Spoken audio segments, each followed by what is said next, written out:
문 대통령이 지금 순항하고 있기 때문에 국정 경험이라는 게 굉장히 중요한 요소구나라고 국민들이 좀 느끼는 것 같아요. 그러니까 차기 대통령의 자격 요건 중에 하나가 국정 경험을 해봤느냐 안 해봤느냐, 이것도 판단 기준이 굉장히 크게 미칠 가능성이 있다. 만약에 문재인 대통령이 끝까지 성공한 대통령, 지지율이 높다면 그 요소가 굉장히 중요한 포인트고요. 두 번째는 왜 그럼 이렇게 좀 잘 준비했느냐. 그러니까 본인이 국정 경험이 있는 것도 한 측면 있고, 또 다른 측면을 본다면 1, 2위 간의 격차가 굉장히 크지 않았습니까? 예. 이게 지금 지지율 차이가 꽤 오랫동안 지속이 됐거든요. 그러다 보니까 참모그룹이나 이런 데에서 이미 될 것을 전제로 하고 100일 로드맵을 충실하게 준비할 수 있는 상황이 좀 됐다. 시간적 여유가 있었다. 그 지점도 좀 살펴볼 필요가 있습니다. 그런데 이게 그럼 변수가 없느냐, 앞으로. 저는 이제 6월 달과 7월 달이 굉장히 중요하다고 봅니다. 이번 달과 다음 달이. 예. 왜냐하면 이번 달에 임시국회를 합니다. 임시국회를 하는데 지금 줄줄이 청문회가 내정이 돼 있죠. 예정이 돼 있습니다. 각각 장관들 다 청문회 받아야 하고요.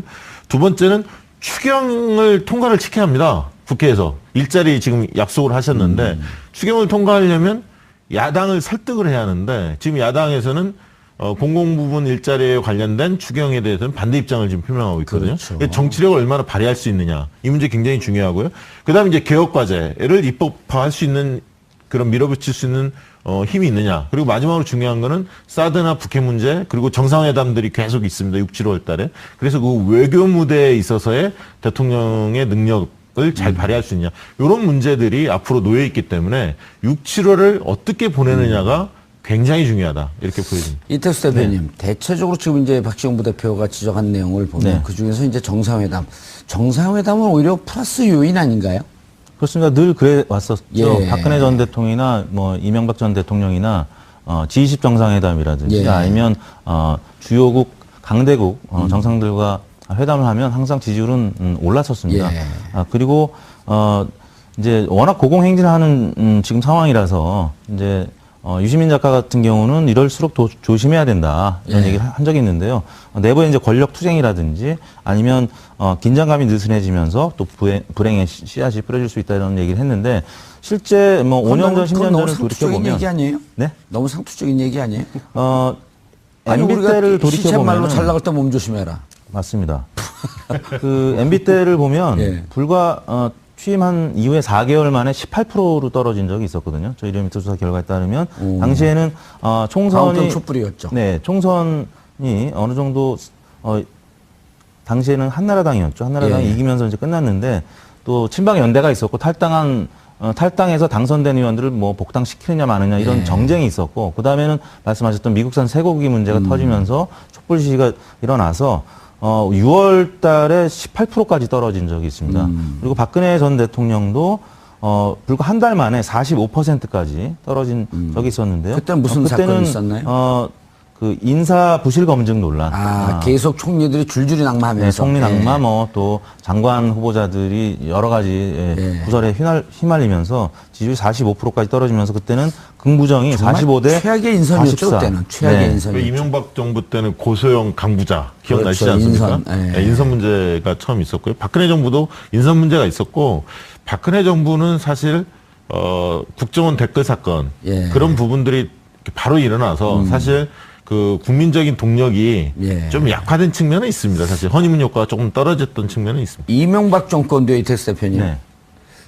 돌이켜보면 지금 이제 그 장관 내정하고 임명하고 이런 과정을 보면 내 사람 심기다라고 하는 이미지가 없단 말이에요. 이분들이 개인적인 결함이 있어서 물리쳐야 된다라고 하는데, 이명박 정권, 박근혜 정권 때를 보면 고소영, 강부자, 그러니까 자기 측근에서 참 캠프에 있던 사람들한테 보훈 인사격으로 장관들을 막 임명을 하는. 그러니까 누가 보더라도 저 사람 개인적인 결함이 있으면 좀 어떻게 논쟁을 해보겠는데, 이건 주위에 있는 사람들 전진 배치하는 거 아니야? 이명박 시절에는요.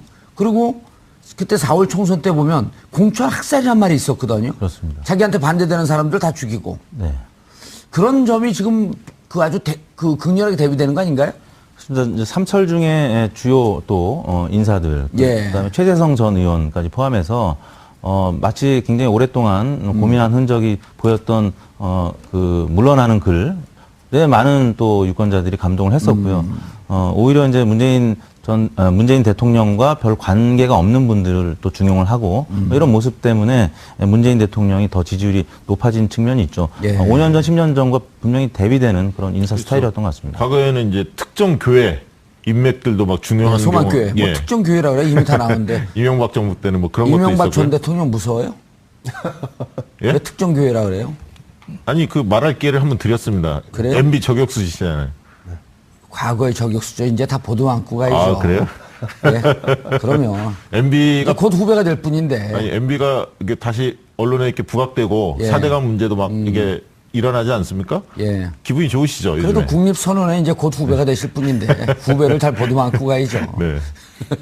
무슨 얘기하다 잊어먹었죠? 그런데 대통령이 이른바 자기 측근을 예. 갖다 앉히는 것 같진 않다. 기존의 정부와는 좀 달라 보인다. 예. 뭐 그 말씀 공감할 수 있는 대목 충분히 있다고 보는데, 근데 이제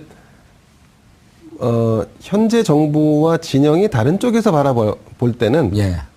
어쨌든 같은 진영의 인사를 갖다 앉힌다라고 그렇죠. 하는 느낌은 아마 크게 다르지 않을 것 같습니다. 예.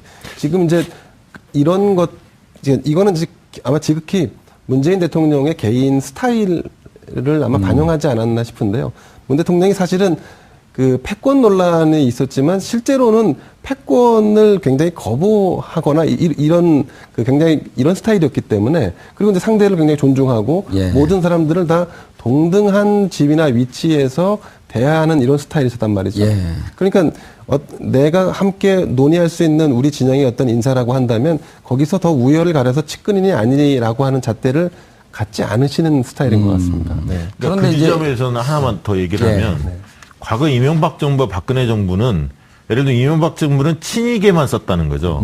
박근혜 정부는 친박계 인사들만 그러니까 썼다는 제가 거예요. 그 얘기를 한 거예요. 아까. 예. 아. 근데 문재인 정부에서는 그렇지 않다는 거죠. 그러니까 비문, 흔히 얘기하는 비문 인사들을 상당히 중요하고 있고요. 예. 청와대도 과거에 친문 캠프에 있었던 사람만 중요하는 게 아니라 원래 이제 코드 인사를 청와대는 자기 사람들을 많이 쓰게 마련인데 이것도 뭐 안희정, 이재명 또 관계없는 뭐 시민사회 인사들을 폭넓게 쓰고 있단 말이죠. 예, 그런 지점 때문에 국민들이 볼 때는 물론 아까 이제 야당 자유한국당이나 바른정당이 볼 때는 그쪽 사람을 쓰지는 않지만 이렇게 봤을 때는 특정 계파 사람만 중요한 것 같지 않고 폭넓게 쓴다 이런 예. 게 과거 정부와 좀 다른 점으로 보이는 것 같아요. 이태수 대표님, 지금 야당들이 조심하고 두려워해야 될 게 네.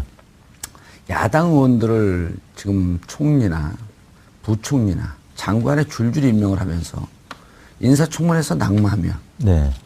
여러 가지 결함이 나오면 네. 네. 제가 만약 그 자리에서 임명권자면 저는 다 임명하겠어요. 그럼 줄줄이 날아가거든요.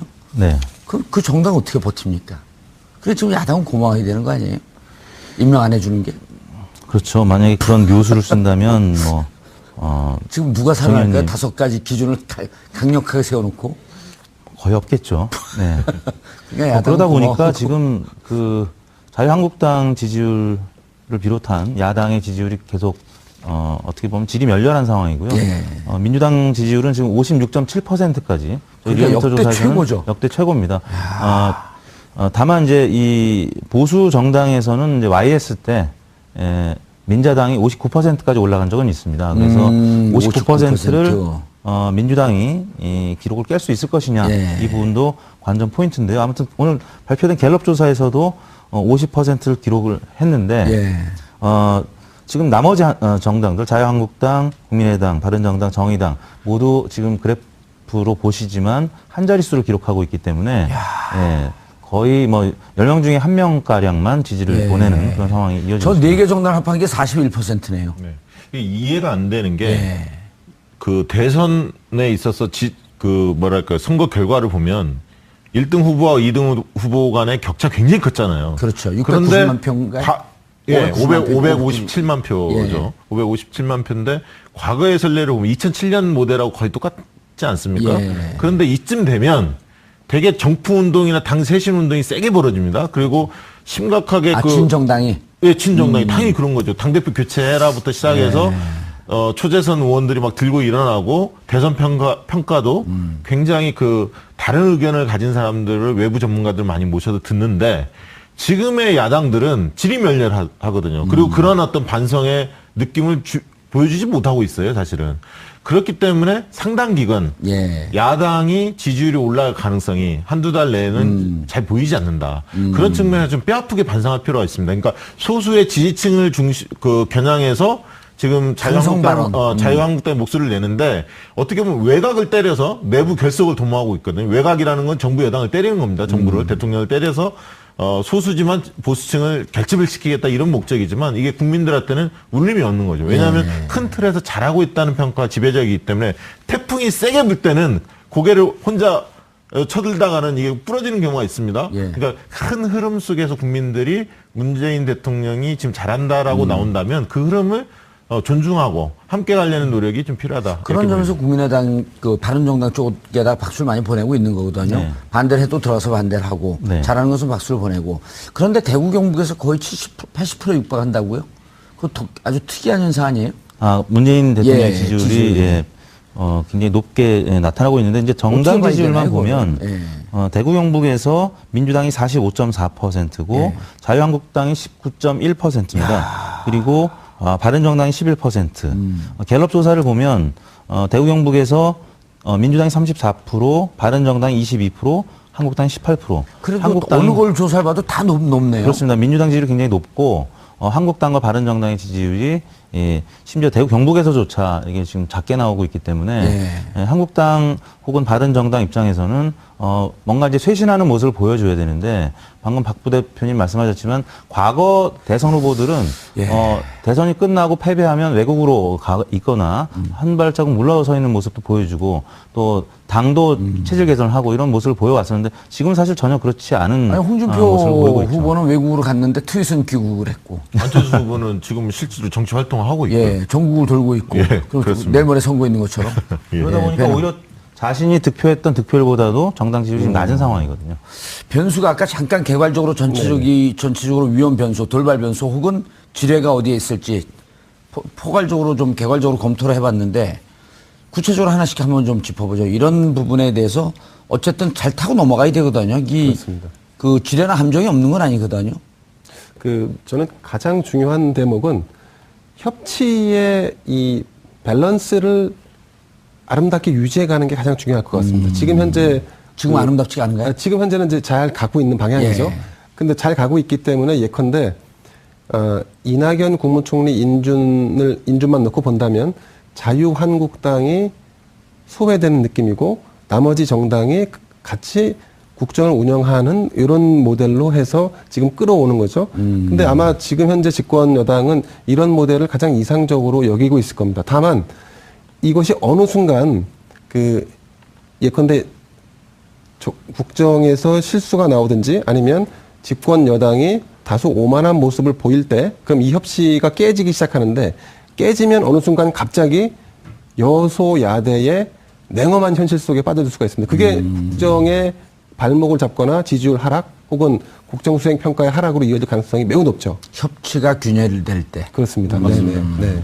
그런 측면에서 보면 인사청문회가 굉장히 중요합니다. 그러니까 국민적인 지탄을 받고 저 사람은 임명하면 안 된다라고 만약에 여론이 모아지는데 대통령이 강행했을 경우에는 역풍이 불 수도 있는 거죠.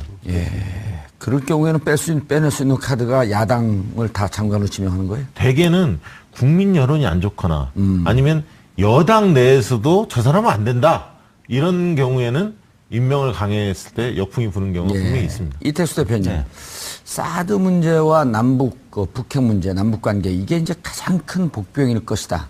라고 했는데 사드 문제 같은 경우도 국방부 보고 누락이라고 하는 고위 누락이라고 하는 또 그 반대하거나 비판하는 분들도 꽤 있지만 신속하게 대응을 하고 해나가고 있거든요. 국기문란이다. 그 국방부 이런 거거든요. 그 군대 갔다 온 남자분들은 실탄 사격하고 난 다음에 탄피 하나만 없어져도 대다가 발칵 뒤집히잖아요. 그렇죠. 근데 사드 포대를 어디 있는지 보고하지 않았다. 그게 잘 이해가 안 된단 말이에요. 남성분들은 군대 갔다 오셨나요? 뭐 단기병이 방위? 있습니다. 예. 실탄 사격 해보셨어요? 아, 그럼요. 안 갔다 오셨잖아요. 저는 ROT 출신. 아, 그래. 예비군 훈련을 꼭 가셨습니까? 예비군 훈련은 내가 하고 있었죠. 아, 그래요? 쓸데없는 걸 물어보고 있어. 여론조사나 얘기하고 있지. 그럼에도 불구하고 지금 한국당에서는 안보 아마추어라는 얘기를 하면서 사드 논란을 지금 총 공세를 하고 있는데 연재자는 거기가 제일 많을 텐데. 네. 예. 그러다 보니까 지금 다음 주 월요일 날 저희가 이제 발표하겠습니다만 대통령이 지금 막 상승하는 곡선이 좀 꺾였습니다. 그러니까 지금 꺾였어요? 인사청문회 또 있고 또 이 사드 논란 때문에 아, 지금 보고 나오는 6월 첫째 주, 그러니까 5월 말에 조사한 것들이 나오는 그렇죠. 거죠? 이번 주에 지금 조사하고 있는 과정인데 이거는 예. 이제 저희가 다음 주 월요일 날 공식 발표하겠습니다만 아무튼 주 중후반으로 가면서 약간 예. 상승세 꺾인 상태거든요. 그러니까 이제 한국당에서 얘기하는 이 사드와 관련된 안보 아마추어 논란이 이 보수 유권자들한테는 어느 정도 영향을 미치고 있다라고 봐야 될 것 같습니다. 그래서 향후에 이 사드 문제가 예. 잘못하면 문재인 대통령의 지지율을 좀 잠식할 수 있다. 잠식할 수 있는 아. 그 한중 관계, 한미 관계에서 전략적으로 잘 행보를 보여야 될 요인인 것 같습니다. 지점이다. 그러니까 네. 이게 군이 잘못했다 이 생각은 누구나 갖고 있지만 예. 그렇다고 대통령이 이 문제를 크게 외화시켜서 문제 삼는 것이 과연 옳으냐. 바람직한가 아. 이 부분에 대해서는 생각을 달리하는 분들 물론 지지율은 높지만 그렇게 하는 것이 잘 네. 했다라고 하는 지지율은 높지만 또 반대하는 의견도 만만치 않다. 그러니까 지금부터는 예를 들면 국정 관리에 있어서 예. 굉장히 치밀하게 분석을 해야 합니다. 사실은. 예. 왜냐하면 아까 얘기했듯이 대통령이 굉장히 합리적이고 이성적이라는 이미지가 형성이 됐었는데 예. 이 문제를 대처하는 스타일로 보면 약간 감성적인 게 좀 감성적이다. 작동하는 게 아니냐. 예. 충격적이라는 표현을 쓰고 그게 대변인, 홍보수석을 통해서 외화됐거든요. 경로했다. 예, 경로했다. 그래서 그런 부분들에 관련해서 지금부터가 굉장히 중요하다. 관리 측면에서. 돌발 질문요. 네. 예. 그래서 사실은 일각에서는 소통이라고 하지 않고 쇼통이라고 하는 쇼통? 예. 그러니까 보여주는 전화번호 공개하고 당당하게 얘기하세요. 보여주기라는 식의 그러니까 포퓰리즘을 경계해야 할 필요가 있다는 거죠.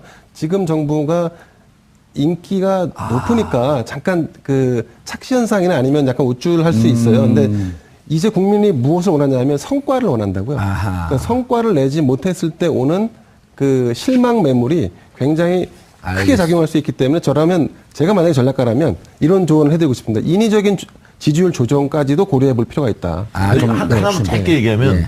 임기 6개월간에는 이 양반들 말은 참 많네. 성과가 나올 수가 없기 때문에 예. 국민들은 어떤 지점을 보냐면 방향성을 봅니다. 자세와 방향성을 보는데 국민을 대하는 자세, 국정을 임하는 자세와 대통령의 그다음에 방향성, 어떻게 가려고 하는지 그 방향성에 대한 공감대를 계속적으로 확보하는 노력이 굉장히 중요합니다. 알겠습니다. 돌발 질문을 하려고 했더니 말들이 많아갖고. 청와대 여론조사팀은 믿을만한가요? 지금 참여정부 때는 청와대 여론조사 비서관실이 간단하게 예 아니요만 하세요. 별도 존재했는데 지금 그게 없어졌습니다. 예. 왜 그 회사 대표 이근영 거기 들어가고 여론조사 해야죠.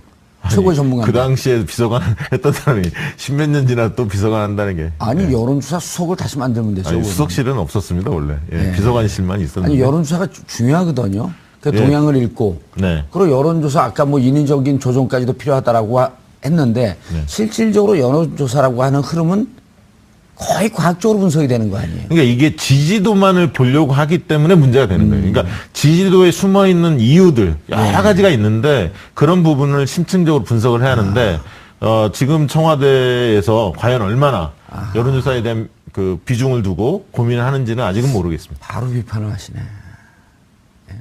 그리고 이제 이런 거 아닌가요? 이 양반들 말 많으니까 계속 하네. 아니 이게 우리가 좀 구분해 볼 게 예. 지금 현재 이거는 국정 수행 평가에 대해서 잘하냐 못하냐지 지지율이 80몇 %는 아닌 상황입니다. 네. 그러니까 언제든지 못했을 때는 그대로 빠지는 거고 그렇죠. 지지율이라는 예. 것은 예컨대 고정 지지율도 있고 추가적인 지지율도 이렇게 생기는데 지금 이제 그런 부분들 좀 구분해서 볼 필요가 있죠. 알겠습니다. 뭐 이렇게 부정적으로 얘기하려고 하는 게 아니라 잘하는데 이런 정도 점을 좀 경계하면서 가야 되겠다. 네네. 예. 저는 더 잘하길 원하고 있습니다. 알겠습니다. 그 조선일보의 공식적인 입장인가요? 저기 시간 다 됐지 않았습니까? 네. 굉장히 중요하고요. 그다음에 이제 개혁 과제를 입법화할 수 있는 그런 밀어붙일 수 있는 힘이 있느냐. 그리고 마지막으로 중요한 거는 사드나 북핵 문제 그리고 정상회담들이 계속 있습니다. 6, 7월 달에. 그래서 그 외교 무대에 있어서의 대통령의 능력을 잘 발휘할 수 있냐. 이런 문제들이 앞으로 놓여 있기 때문에 6, 7월을 어떻게 보내느냐가 굉장히 중요하다 이렇게 보여집니다. 이택수 대표님, 대체적으로 지금 이제 박지원 부대표가 지적한 내용을 보면 네. 그 중에서 이제 정상회담은 오히려 플러스 요인 아닌가요? 그렇습니다. 늘 그래 왔었죠. 예. 박근혜 전 대통령이나 뭐 이명박 전 대통령이나 G20 정상회담이라든지 예. 아니면 주요국 강대국 정상들과 회담을 하면 항상 지지율은 올랐었습니다. 예. 그리고 이제 워낙 고공행진하는 지금 상황이라서 이제 유시민 작가 같은 경우는 이럴수록 더 조심해야 된다 이런 예. 얘기를 한 적이 있는데요.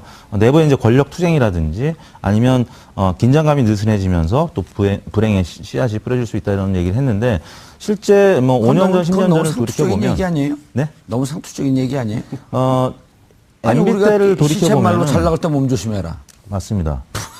그 MB 때를 보면 예. 불과 취임한 이후에 4개월 만에 18%로 떨어진 적이 있었거든요. 저희 리얼미터 조사 결과에 따르면 당시에는 총선이 가운데 촛불이었죠. 네, 총선이 어느 정도 당시에는 한나라당이었죠. 한나라당이 예. 이기면서 이제 끝났는데 또 친박 연대가 있었고 탈당해서 당선된 의원들을 뭐 복당시키느냐 마느냐 이런 예. 정쟁이 있었고 그다음에는 말씀하셨던 미국산 쇠고기 문제가 터지면서 촛불 시위가 일어나서 6월 달에 18%까지 떨어진 적이 있습니다. 그리고 박근혜 전 대통령도 불과 한 달 만에 45%까지 떨어진 적이 있었는데요. 그때는 무슨 사건이 있었나요?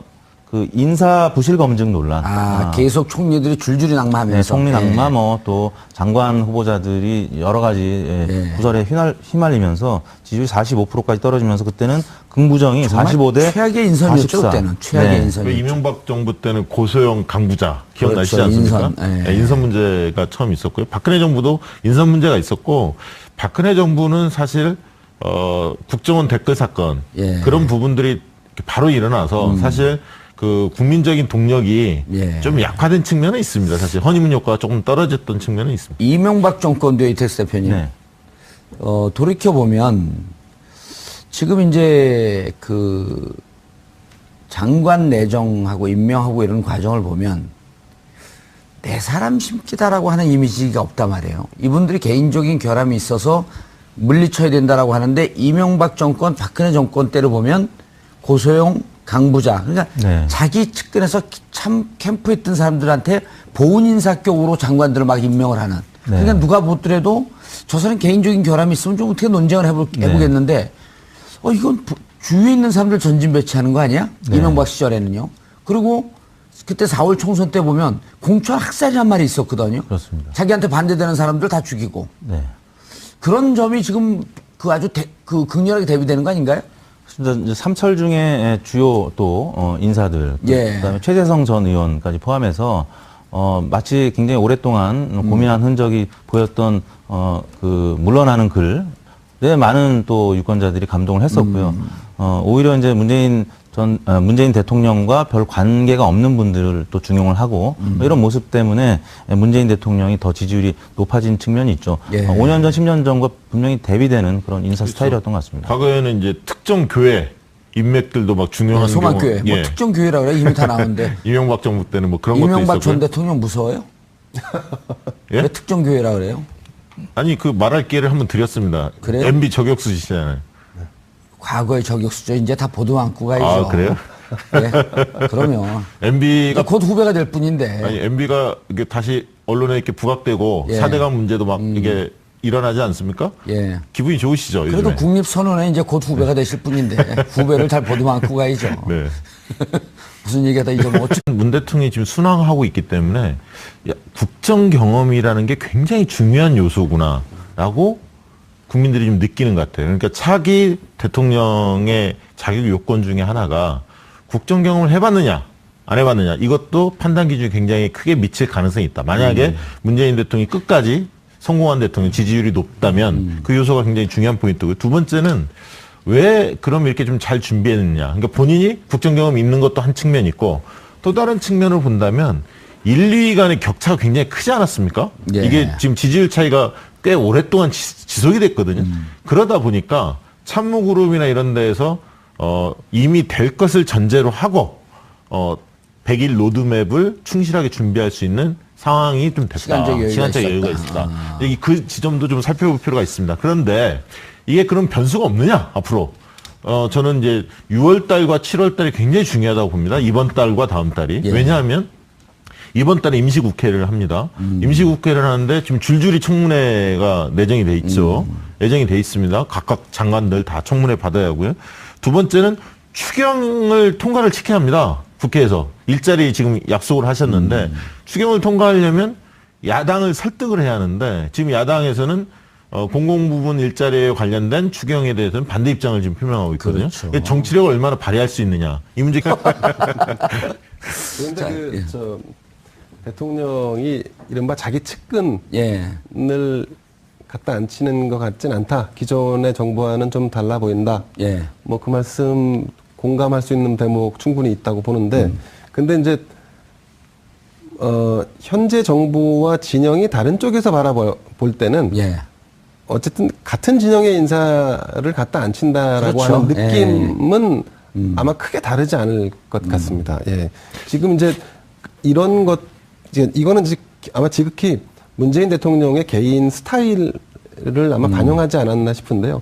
문 대통령이 사실은 그 패권 논란이 있었지만 실제로는 패권을 굉장히 거부하거나 이런 굉장히 이런 스타일이었기 때문에, 그리고 이제 상대를 굉장히 존중하고 예. 모든 사람들을 다 동등한 지위나 위치에서 대하는 이런 스타일이었단 말이죠. 예.